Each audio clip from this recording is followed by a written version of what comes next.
Sebenarnya menurut Prof ini akar masalah dari yang harus direformasi dari institusi kepolisian ini dari segi aspek kulturalnya itu seperti apa sih, Prof?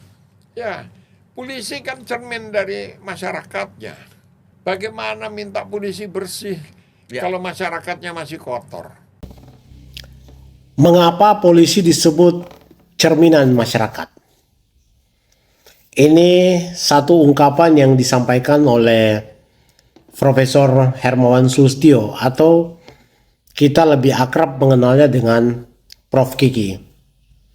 Mohon izin Prof dan juga mohon maaf anak didik ingin melanjutkan ungkapan ini agar kita semua itu bisa berkaca dalam cermin sosial.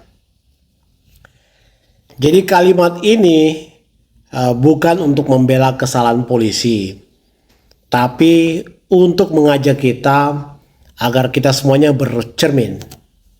Tapi lebih lengkapnya kita bahas di video kali ini. Ya, jadi polisi itu kan berasal dari masyarakat. Mereka tumbuh dengan nilai, dengan budaya, dan kebiasaan-kebiasaan yang berlaku di masyarakatnya. Jadi kalau di masyarakat, hal-hal kecil itu sering ditoleransi, melanggar hukum, mencari jalan pintas, atau menganggap bahwa hukum itu bisa dinegosiasikan atau bisa didilkan.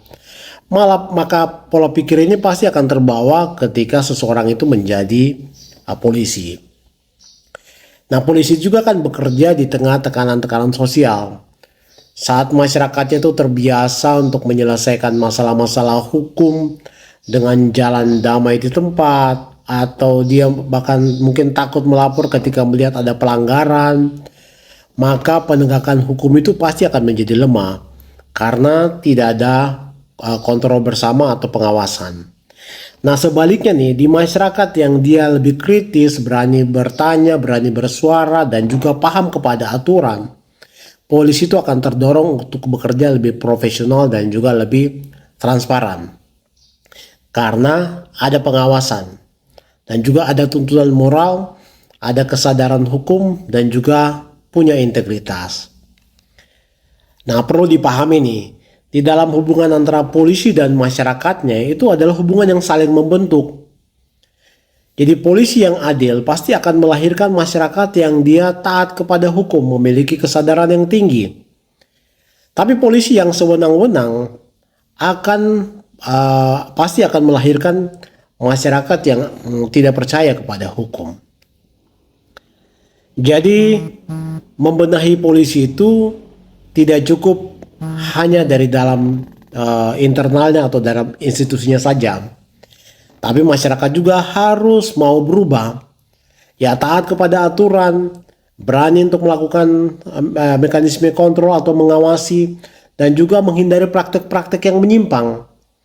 Karena pada akhirnya kalau kita ingin polisinya baik, maka kita juga harus menjadi masyarakat yang sadar kepada hukum, beretika, dan juga memiliki moralitas.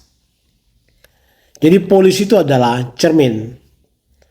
Tapi pertanyaannya nih, apa yang sedang dipantulkannya? Salam hormat.